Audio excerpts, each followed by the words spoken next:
If you were to turn on the TV right now, what do you think would be in the news? Media outlets bringing you images of wars, riots, debates, or maybe, like me, you automatically ran to the escapism of fiction with superheroes facing off against villains, a pair of spouses in a lover's spat, or a pair of CGI characters duking it out over some ridiculous premise. Regardless of the source, what you're watching, or hopefully reading, is inevitably going to force you to encounter conflict. But how do we as writers generate conflict in a scene? Hi, I'm indie author and vlogger Garrett K. Jones, and for the last Creators Corner segment of Season 2, that's exactly what I'm going to be discussing with you today.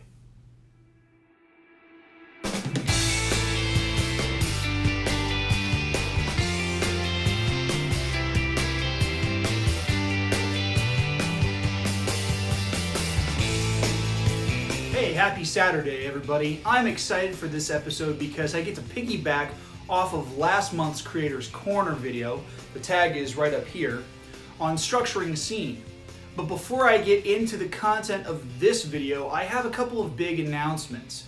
First up, the second episode of Storytellers went live this past Monday, featuring a great short story by Cleveland author Dina Alarian. Here's a teaser for you right now.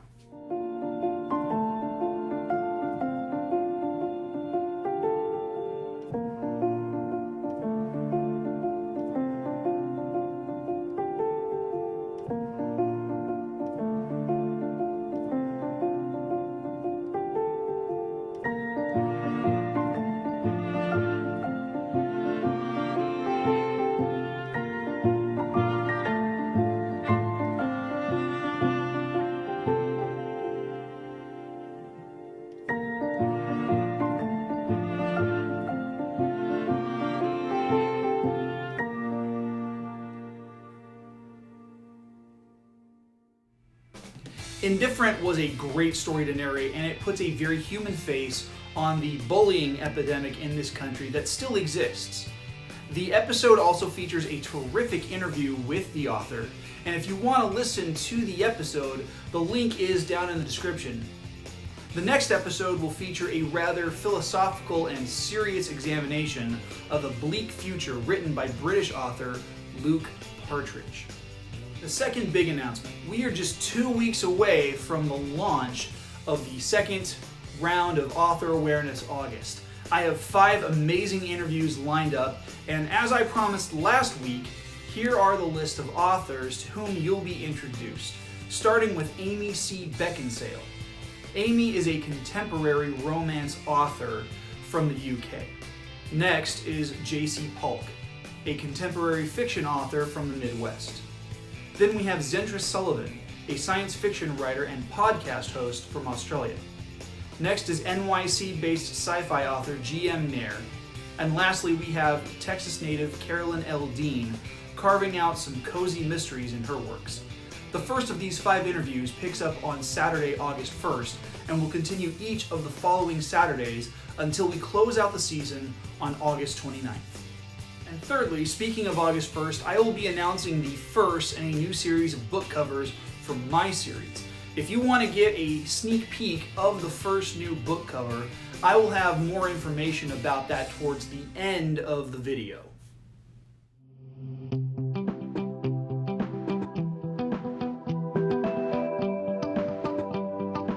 So conflict. According to Stephen Moyer, yes, the same guy who played Vampire Bill in True Blood, conflict is drama, and how people deal with conflict shows you the kind of people they are. That's a pretty good statement, and I think it kind of epitomizes our job as writers.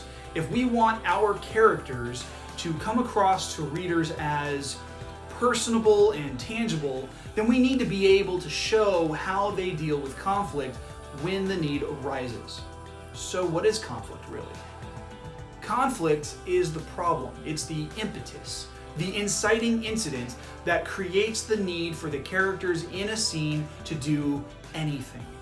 And in writing and storytelling, it generates in 6 ways. Person versus person versus nature, person versus self, person versus society, person versus the supernatural, and person versus technology. So let's start with person versus person. This one is pretty simple. This is Rocky jumping into the ring to become the next greatest boxer that ever lived. This is Batman trying to stop the Joker from killing hundreds of people throughout Gotham City. And on a grander scale, this is Jon Snow at the Battle of the Bastards trying to take on Ramsay Bolton's army with the odds stacked against him. Person versus person involves very human characters going head to head in direct and sometimes indirect competition with one another. Person versus nature is just as the category suggests. It's the characters dealing with conflict that comes directly from nature. This is Brian in Hatchet trying to survive the Canadian wilderness after his plane crashes and he has to use his wits and the titular tool to do so. This is a team of medical scientists trying to stop a highly infectious biological pathogen in outbreak. A bit on the nose for this time period, if you ask me. And it's 3 men on a fishing trawler hunting down a mammoth man-eater of a great white shark in Peter Benchley's Jaws.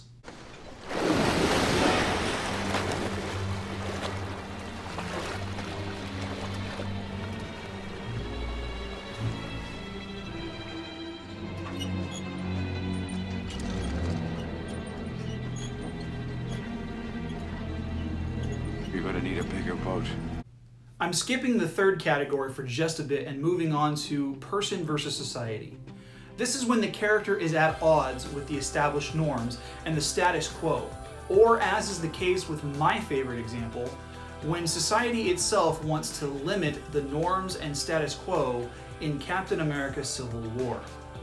In the third entry into Cap's solo film series, the Avengers are being held to a new standard called the Sokovia Accords, based off the name of the country from Age of Ultron.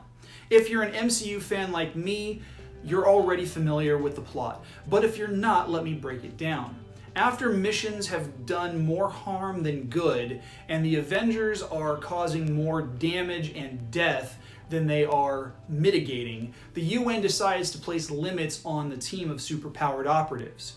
Cap thinks it's a bad idea and refuses to sign out of conscience, while Iron Man insists out of principle that it's necessary to keep the team functioning. Our very strength invites challenge. Challenge incites conflict. And conflict breeds catastrophe. I love how it uses the word conflict in the clip. Ultimately, and if you've seen the film, you'll know that Cap refuses to sign and gets branded a fugitive from justice. And by the time Infinity War rolls around, he and a few of his teammates are on the run and also considered fugitives from the law. Next is person versus the supernatural. This is facing down a 100-foot kaiju in a giant mech suit off the coast of China. This is a bunch of 80s kids encountering a demigorgon. Or, for my favorite example, a quartet of pseudoscientists facing off against an ancient Sumerian demigod and its terror dogs. Of course, I'm talking about the real Ghostbusters. While there are examples of other forms of conflict, like person versus person between Venkman and Walter Peck, or person versus society when the Ghostbusters have to explain themselves to the mayor of New York City and all of his advisors, it's person versus supernatural from the onset as the Ghostbusters fight an uphill battle against Gozer. Next is person versus technology. This is the astronauts aboard the Apollo 13 after a deadly malfunction nearly leaves them stranded in space. This is trying to build a faster car in Ford versus Ferrari. But I think the ultimate example of person versus tech is James Cameron's Terminator. The conflict is center stage throughout the film as the titular cyborg jumps back to the 80s to kill a woman to prevent her son's rebellion against the rise of the machine army. His goal is to save humanity, and the cyborg doesn't want that to happen. My runner-up selection was Marshall versus the Machines, anytime it pops up in How I Met Your Mother, but the Terminator really kind of stands out for me because, unfortunately, Judge Fudge never had to worry about technology killing him if he lost. Now we're back to person versus self, and I saved this type of conflict for last because there are a lot of ways that you can play with the facets of this particular type of conflict. Another definition for this category is inner conflict. We've all been there. This is where a character deals with guilt, fear, or self-doubt. This is when the character is their own adversary. They can't get out of their way. And here's how you can play with it. Maybe they have a painful past that anchors their experiences and makes their inner struggles believable. You as the writer can create tension through win-lose scenarios that put pressure on the character. You can actually weigh and balance the effects that other forms of conflict have on the character's inner turmoil. You might give the character a breather by shifting to another scene or a related viewpoint, or you can raise the stakes of other types of conflicts based on how the inner conflict resolves itself. My example for this is my character Gavin from my series. In my second book, Gavin deals with survivor's guilt after the death of his best friend, and he's angry and resentful because his family of sorts basically rejects him. And this all happened near the end of book 1, and it carries into book 2. So when book 2 opens, he angrily rejects his own destiny, and he's given a chance to see what life might be like if he were to quit and stop facing his arch nemesis. But in facing his arch nemesis, he has to encounter a reflection of what he could be if he lets darkness and selfish decisions get the better of him. Throughout the book, he has this sense of hopelessness, and that gets turned on its head when he is given moments of hope. Keep in mind that you can mix and match these various forms of conflict depending on what it is that you're writing and how you want the scene or the overall story to go.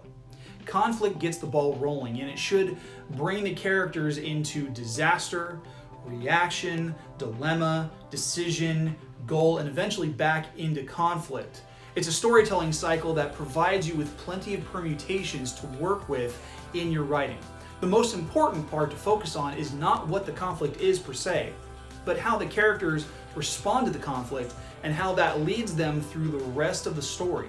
It shows who they really are and makes them real and tangible to your readers.